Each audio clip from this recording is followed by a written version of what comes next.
Ring 40 bells with clarion sound. Forget your knells for joys abound. Forget your notes of mirth array, and from your throats for joy today. For today, young Alexis Poindexter is betrothed to Aline, Sangazure, and the pride of his sexes to be next up at the feast on the green, oh be sure, and the pride of his sexes to be next up at the feast on the green, oh be sure. Before he bells with clarion sound, forget your bells for joys abound, forget your bells for joys abound. Ring 40 bells with clarion sound, and from your throats for joy today. Ring 40 bells with clarion sound, forget your bells for joys abound. Ring 40 bells with clarion sound, forget your bells for joys abound. Ring 40 bells with clarion sound, forget your bells for joys abound. Ringing bells with clarion sound for joys abound.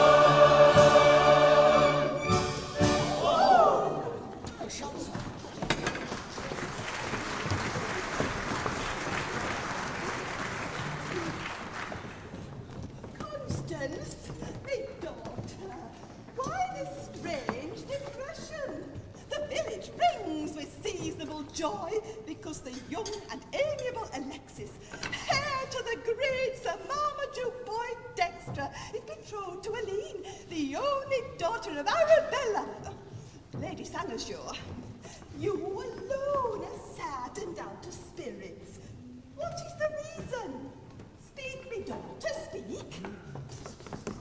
Oh, mother, do not ask. If my complexion from red to white should change in quick succession, and then from white to red, oh, take no notice.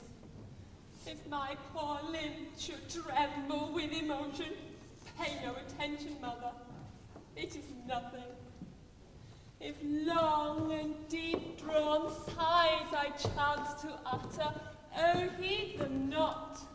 Their cause must never be known. Come, child, be candid. Think not to deceive the eagle-eyed pew-opener. You love. How guessed she that? My heart's most cherished secret. I do love her. Fondly, madly, hopelessly.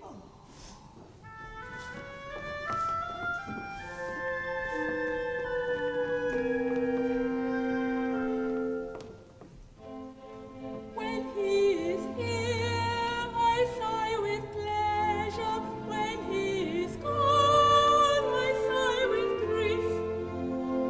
My hopeless fear no soul can measure. His love alone can give my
long ago.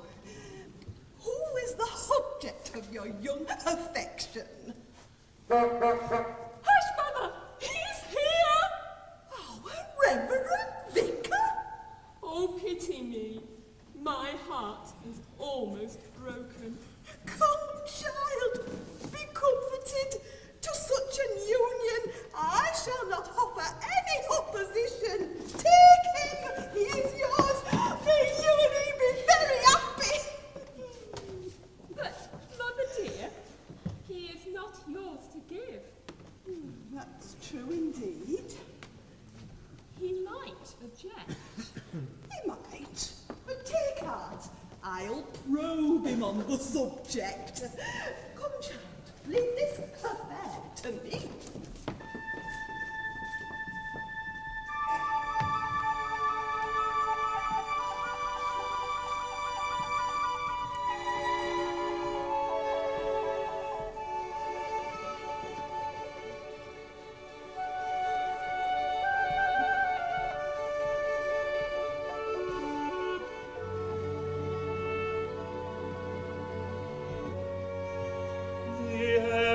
Charmed with amatory numbers, soft madrigals and dreamy lovers' lays. Peace, peace, old heart, why waken from its slumbers? The aching memory of the old, old days.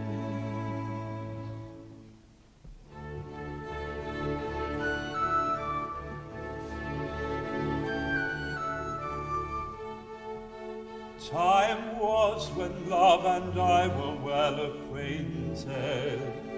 Time was when we walked ever hand in hand. A saintly youth, with worldly thought untainted, none better loved than I in all the land. Time was when maidens of the nobler station, forsaking even military men, would gaze upon me wrapped in adoration. Oh me, oh me, I was a fair young curate then.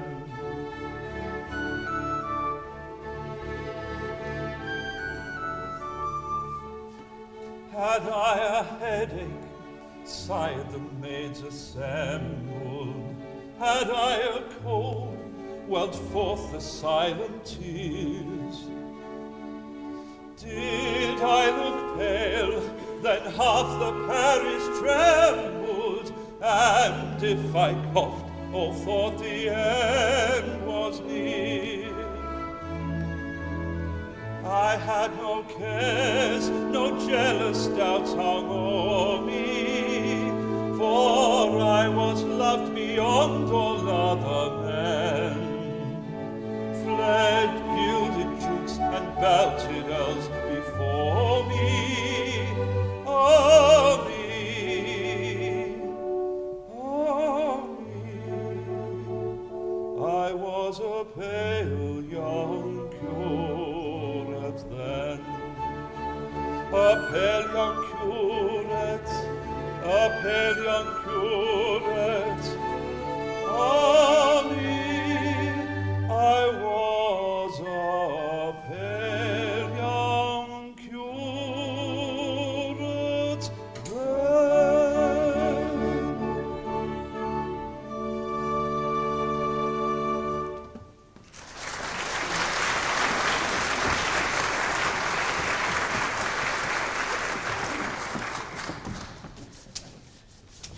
Today, Reverend Vicar. Ah, good, Mrs. Partlett. I am pleased to see you. And your little daughter, Constance. My, she is quite a little woman, I declare. Oh, Mother, I cannot speak to him. Yes, Reverend Sir, she is nearly 18 and as good a girl as ever stepped.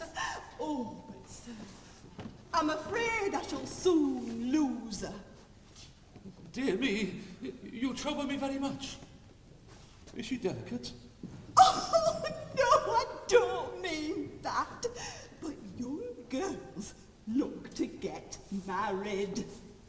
Oh, I take you, to be sure. Oh, but there's plenty of time for that, Mrs. Partlett. 4 or 5 years hence. 4 or 5 years hence. And when the time does come, I shall have much pleasure in marrying her myself to some strapping young fellow in her own rank of life. Oh, he does not love me. I've often wondered, Reverend Sir, if you'll excuse the liberty, why you were never married. Be still, my fluttering heart. A clergyman's wife does so much good in a village.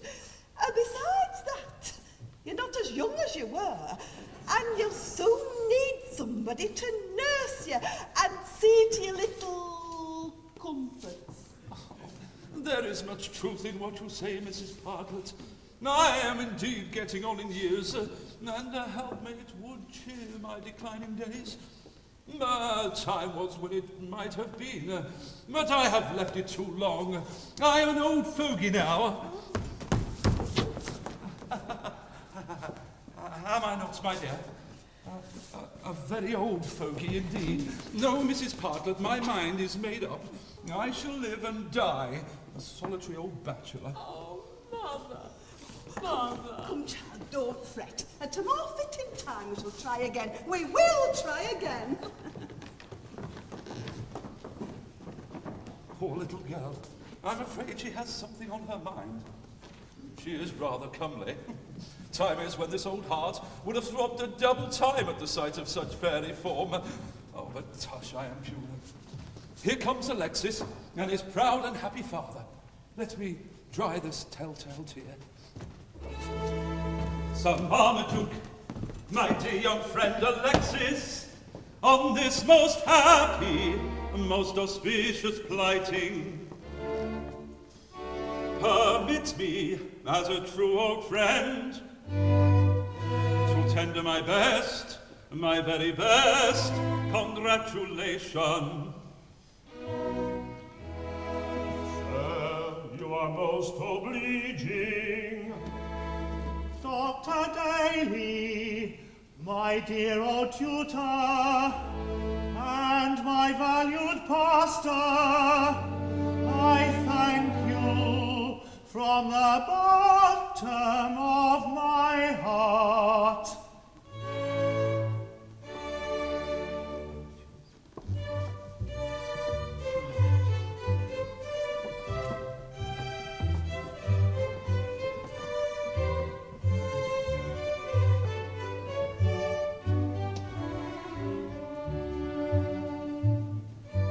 May fortune bless you. May the middle distance of your young life be as pleasant as the foreground, the joyous foreground.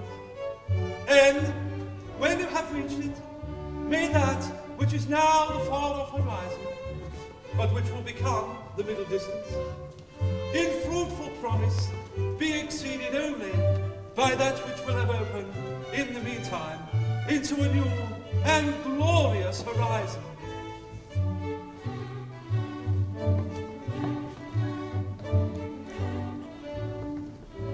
Dear sir, that is an excellent example of an old school of stately compliment to which I have through life been much addicted. Will you oblige me with a copy of it in a clerkly manuscript, that I myself may use it on appropriate occasions? Sir, you shall have fairly written copy, ere Sol has sunk in his western slumbers.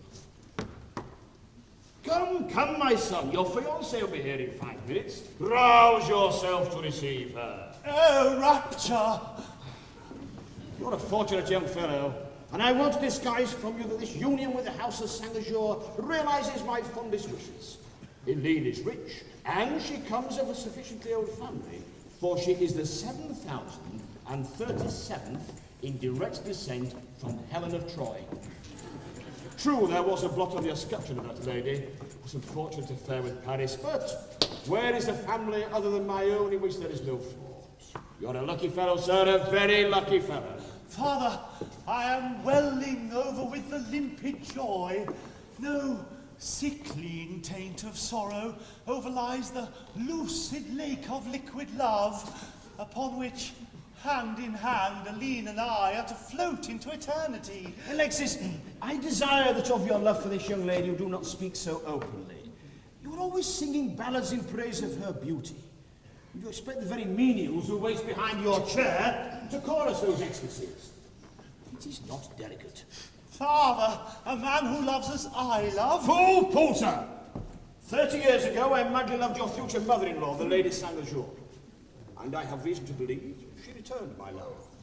But were we guilty of the indelicacy of publicly rushing into each other's arms, exclaiming, "Oh, my adored one, beloved boy, ecstatic rapture, unmingled joy," which seems to be the modern fashion of lovemaking? No, it was, madam, I trust you are in the fullness of good health.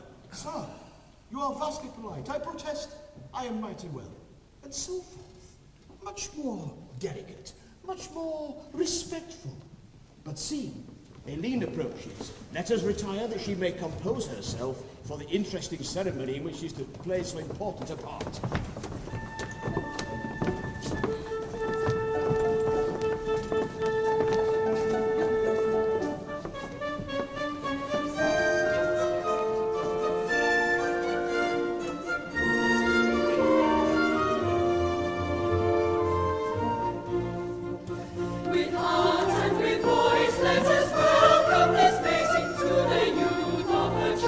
With a heart palpitating comes a lovely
Oh, my adored one! Beloved boy!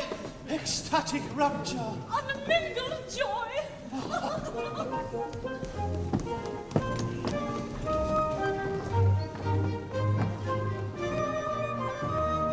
Welcome joy, adieu to sadness, as aurora gilds the day. So those eyes, twin orbs of gladness, chase the clouds of care away. Irresistible incentive bids me humbly kiss your hand. I'm your servant, most attentive to command. Why with adoration, mad with fascination, to indulge my lamentation, no occasion do I miss. Goaded to distraction, by maddening inaction, I find some satisfaction in apostrophe like this.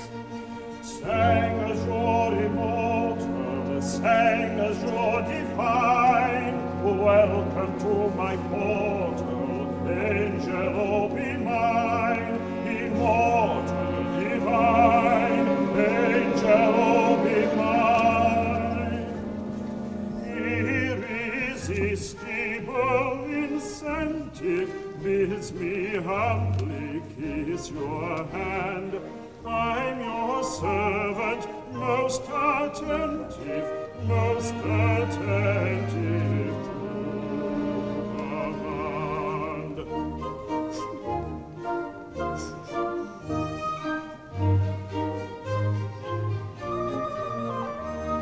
Sir, I thank you most politely for your graceful courtesy. Compliment more truly, knightly, never yet was paid to me. Chivalry is an ingredient sadly lacking in our land. Sir, I am your most obedient to command. Wild adoration, mad with fascination, to indulge my lamentation, no occasion do I miss. Goaded to distraction by maddening in action, I find some satisfaction in apostrophe like this. Marmaduke immortal, Marmaduke divine, take me to thy portal, loved one, oh be mine. Immortal divine, loved one, oh be mine. Now with adoration, mad with fascination, to indulge my lamentation, no occasion do I miss. Why with adoration, to indulge my lamentation, no occasion do I miss. I'm your servant, most attentive command. Why with adoration, mad with fascination, to indulge my lamentation, no occasion do I miss. You're most obedient.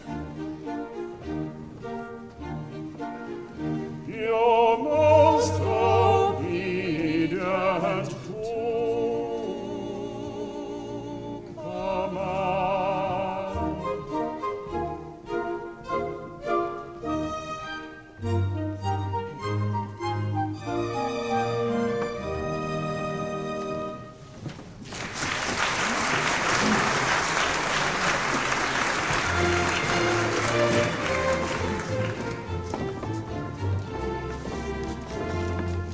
All is prepared for sealing and for signing. The contract has been drafted as agreed.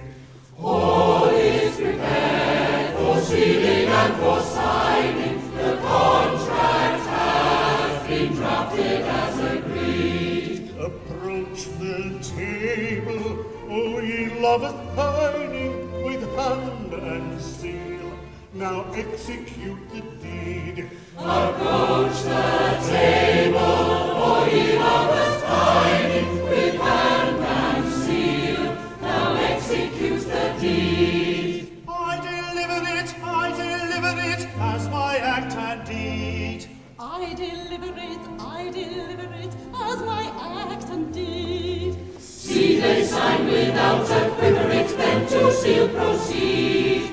They deliver it as their act and deed. They deliver it.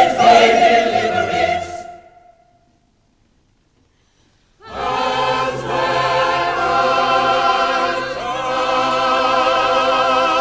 deed.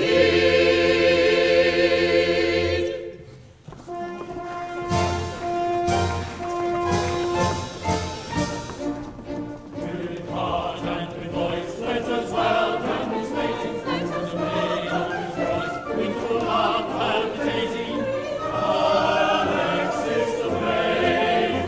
With heart and with voice, let us welcome his lady.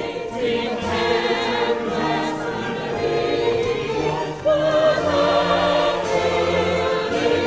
Alexis the brave and the lovely Aline.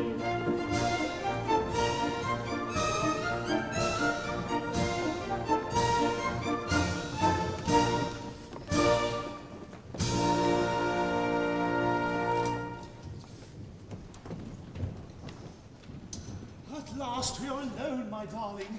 You are now irrevocably betrothed to me. Are you not very, very happy? Oh, Alexis, can you doubt it? Do I not love you beyond all on earth? And am I not beloved in return? Is not true love faithfully given and faithfully returned the source of every earthly joy? Of that there can be no doubt. Oh, that the world could be persuaded of the truth of that maxim. Oh, that the world would break down the artificial barriers of rank, wealth, education, age, beauty, habits, taste and temper, and recognize the glorious principle that in marriage alone is to be found the panacea for every ill. Continue to preach that sweet doctrine and you will succeed in revenge of true happiness. I hope so, but as yet the cause progresses but slowly.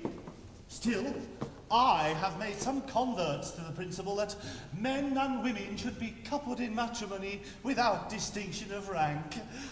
I have lectured on the subject at the Mechanics' Institute, and the mechanics were unanimously in favour of my views. I have preached at workhouses, beer shops, and lunatic asylums, and I have been received with enthusiasm. I have addressed navvies on the benefits that would accrue to them if they were to marry wealthy ladies of rank and not a navvy dissented. Noble fellows! And yet there are those who held that the uneducated classes are not open to argument. And what do the countesses say? Why, at present it can't be denied. The aristocracy still hold aloof. Ah, the working man is the true intelligence after all. He is a noble creature when he is quite sober.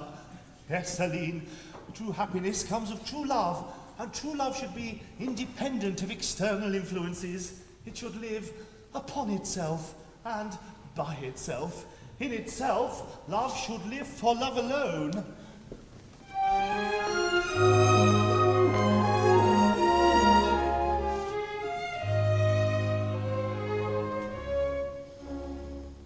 Love feeds on many kinds of food. I know some love for rank and some for duty.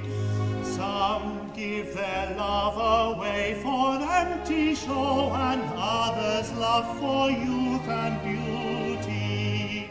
To love for money all the world is prone. Some love themselves and live lonely. Give me the love that loves for love alone. I love that love, I love it only. I love that love, I love it only. Give me the love that loves for love alone. I love that love, I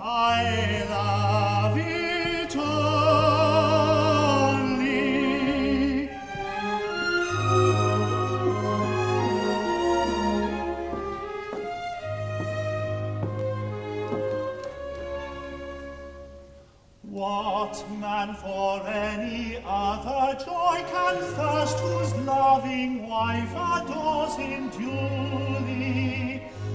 Want, misery, and care may do their worst if loving woman loves you truly. A lover's thoughts are ever with his own, none truly loved is ever lonely. Give me the love that loves for love alone. I love that love, I love it only. I love that love, I love it only. Give me the love that loves for love alone. I love that love, I love it only.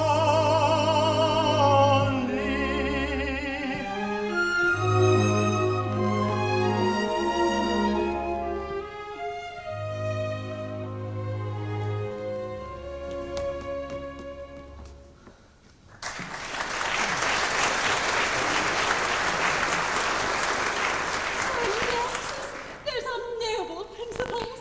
Yes, Aline, and I am going to take a desperate step in support of them. Have you ever heard of the firm of J.W. Wells and Company, the old established family sorcerer in Sorcerer Act? I have seen their advertisement. They have invented a filter, which, if report may be believed, is simply infallible. I intend to distribute it throughout the village, and within 12 hours of my doing so, there will not be an adult in the place who will not have learned the secret of pure and lasting happiness. What do you say to that? Well, dear, of course a filter is a very useful thing in a home, but I don't quite see that it is the sort of thing which places its possessor on the very pinnacle of earthly joy. Aline, my dear, you misunderstand me. I didn't say a filter, I said a filter. Oh, you don't mean a love potion? On the contrary, I do mean a love potion. Oh, Alexis, I don't think it would be right. I don't indeed. And a real magician? Oh, it would be downright wicked. Aline, is it or is it not a laudable object to steep the whole village up to its lips in love and couple them in matrimony without distinction of age, rank, or fortune? Unquestionably. Then, unpleasant as it must be to have recourse to supernatural aid, I must nevertheless pocket my aversion in deference to the great and good end I have in view. Hercules! Yes, sir. Is Mr. Wells there? It is tent, sir. Refreshing. Be so good as to ask him to step this way. Yes, sir. But Alexis, a real sorcerer? Oh, I shall be frightened to death. I trust my Aline will not yield to fear, while the strong right arm of her Alexis is here to protect her. It's nonsense, dear, to talk of your protecting me with your strong right arm, in the face of the fact that this family sorcerer could turn me into a guinea pig before you could turn round. He could change you into a guinea pig, no doubt, but he's most unlikely to take such a liberty. It's a most respectable firm, and I'm sure he would never be guilty of so untradesmanlike an act. Good day, sir. Good day, I believe you are a sorcerer. Yes, sir. We practice necromancy in all its branches. We've a choice assortment of wishing caps, divining rods, amulets, charms, and counter-charms. We can cast you a nativity at a low figure, and we have a horoscope at 3 and 6 that we can guarantee. Our Buddha chests, each containing a patent hag who comes out and prophesies disasters with spring complete, are highly recommended. Our Aladdin lamps are very chaste, and our prophetic tablets, foretelling everything from the outcome of a lottery grant application to a change in local government, are highly asked for. Our penny curse, one of the cheapest things in the trade, is considered infallible. We've some very superior blessings too, but they're very little asked for. We've only sold one since Christmas. To a gentleman who bought to send it to his mother-in-law. But it turned out that he was afflicted in the head, and so it's been returned on our hands. But our sale of penny curses, especially on a Saturday night, is tremendous. We can't turn them out fast enough.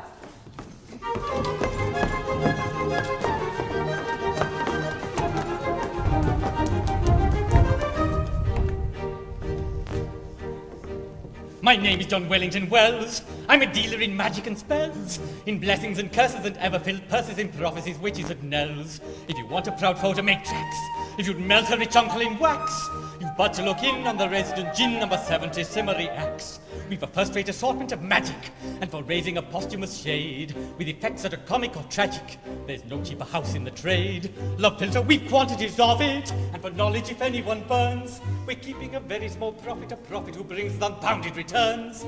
For he can prophesy with a wink of his eye, peep with security into futurity, sum up your history, clear up a mystery, humour your clivity, for a nativity, for a nativity.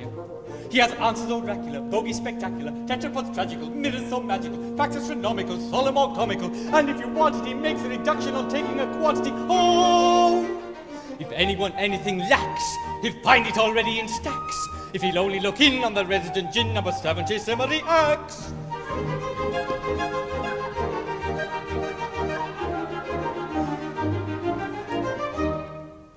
He can raise you hosts of ghosts, and that without reflectors, and creepy things with wings, and gaunt and grisly spectres. He can fill you crowds of shrouds, and horrify you vastly. He can rack your brains with chains, and gibberings grim and ghastly. Then if humanity changes organicity with an urbanity full of satanity, vexes humanity with an inanity fatal to vanity, driving your foes to the verge of insanity. Bardic tautology, in demonology, electrobiology, mystic gnostology, spirit philology, high-class astrology, such as ethnology isn't the man to require an apology. Oh! My name is John Wellington Wells. I'm a dealer in magic and spells, in blessings and curses and ever-filled purses, in prophecies, witches and knells. And if anyone anything lacks, he'll find it already in stacks, if he'll only look in on the resident gin number 70 Simmery Axe.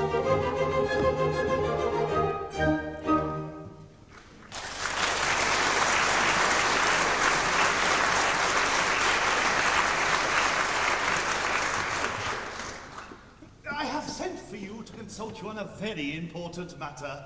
I believe you advertise a patent oxyhydrogen love at first sight filter. Sir, it is our leading article. Now I want to know if you can confidently guarantee it as possessing all the qualities that you claim for it in your advertisement. Sir, we are not in the habit of puffing our goods. Ours is an old established house with a strong family connection, and every assurance held out in the advertisement is fully realized. Alexis, don't offend him. He changes into something dreadful. I know he will.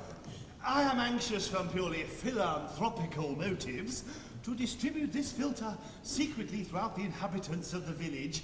I shall, of course, require a quantity. How do you sell it? Oh, in buying a quantity, sir, we should advise your taking it in the wood and drawing it off as you should happen to want it. We have it in 4.5 and 9-gallon casks, also in pipes and hogsheads for laying down, and we deduct 10% for prompt cash. I should, of course, mention that I'm a member of the Save the Civic Theatre Fund.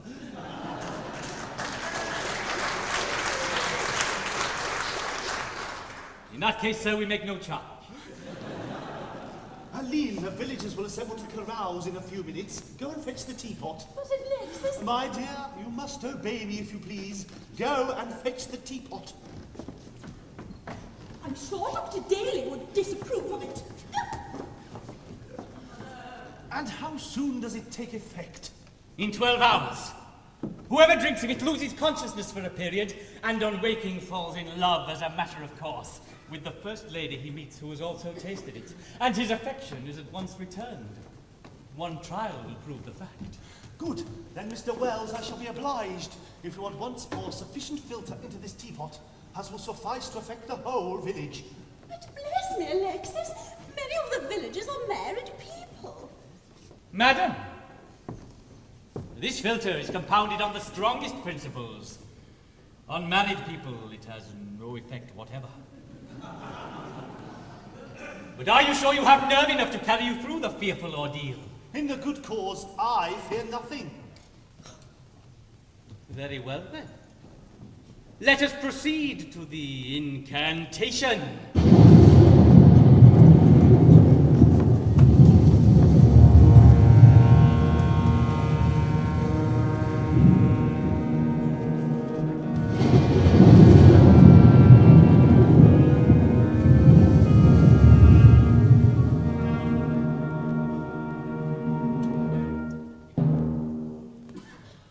Sprites of earth and air, fiends of flame and fire, demon souls come here and show this fearful deed inspire.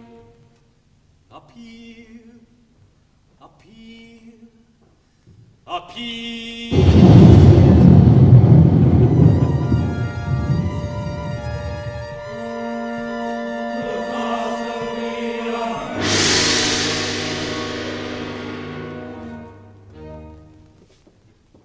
Noisome hags of night, imps of deadly shade, pallid ghosts are rising hosts, and lend me all your aid.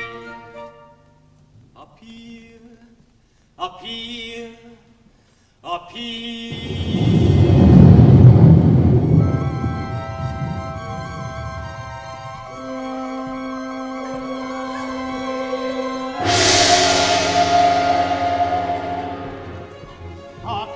Assemble, these fiends of the night. Oh, Alexis, I tremble, 6:30 in flight. Let us fly into a war of love where peace and plenty dwell, where the sun and the silver strand is their good in every shell. To the joys that land will give, on the wings of love will fly, in innocence there to live, in innocence there to die, in innocence there to live, there to die, to live and die. Too late. That may not be.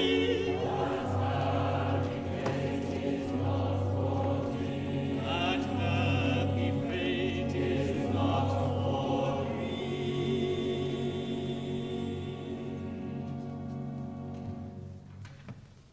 Now, shriveled hags with poison bags, discharge your loathsome loads. Spit flame and fire, unholy choir, belch forth your venom toads.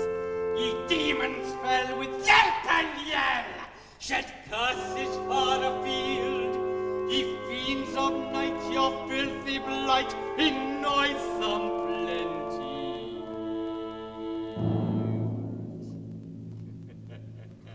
Number one.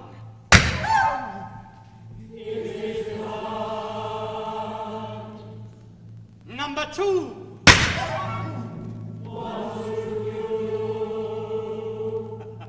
Number three.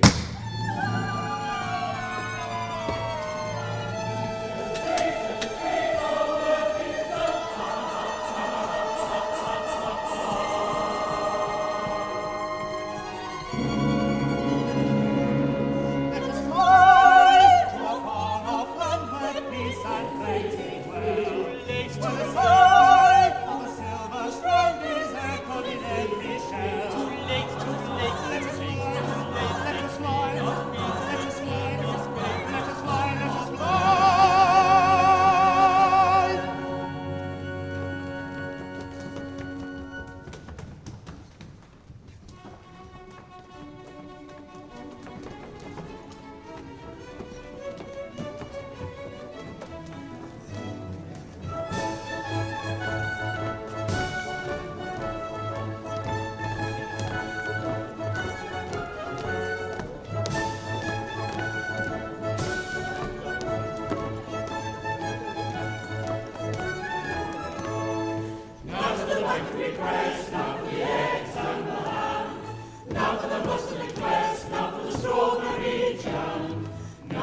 of a horse. Now for the rollicking bun. Now for the muffin and toast, and now for the gay Sally Lunn. Now for the muffin and toast, and now for the gay Sally Lunn. The eggs in the hand and the strawberry jam, the rollicking bun and the gay Sally Lunn. The eggs in the hand and the strawberry jam, the rollicking bun. The eggs in the hand and the strawberry jam, and the rollicking bun. The rollicking bun and the gay Sally Lunn and the strawberry jam. Bun, bun. Oh, the strawberry jam. Jam, jam. Oh, rollicking, rollicking bun.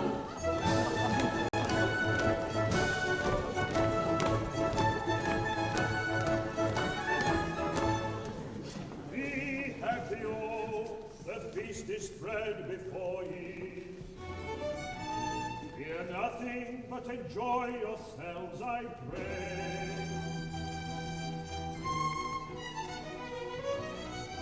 Eat, find a drink, be merry, I implore ye. For once, let thoughtless folly rule the day.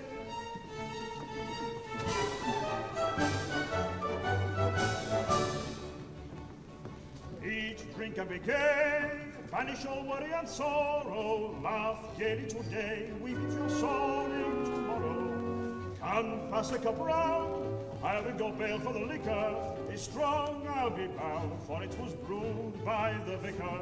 It's strong, I'll be bound, for it was brewed by the vicar. None so knowing as he, and brewing the jorum of tea. Aha, aha, as brings the jorum of tea.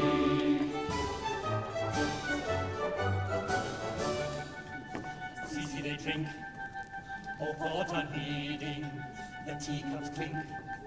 They are exceeding, their hearts will melt in half an hour. Then when we felt the potion's power, then when we felt the potion's power, the potion's power.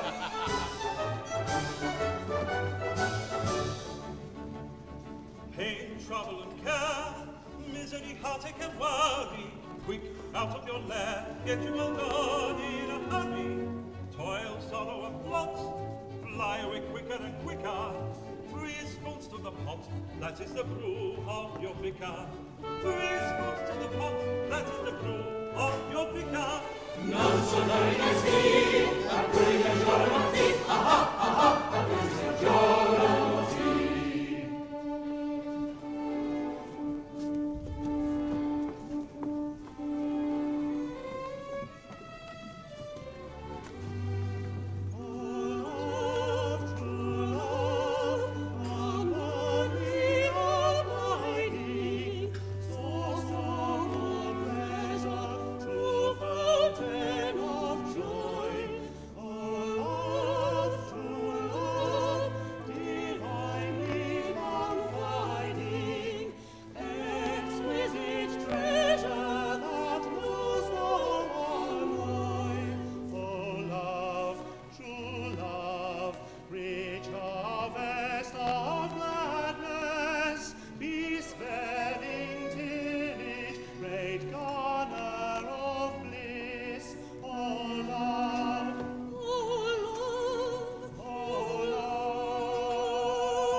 rise. No marvelous illusion or terrible surprise excites a strange confusion within their aching eyes.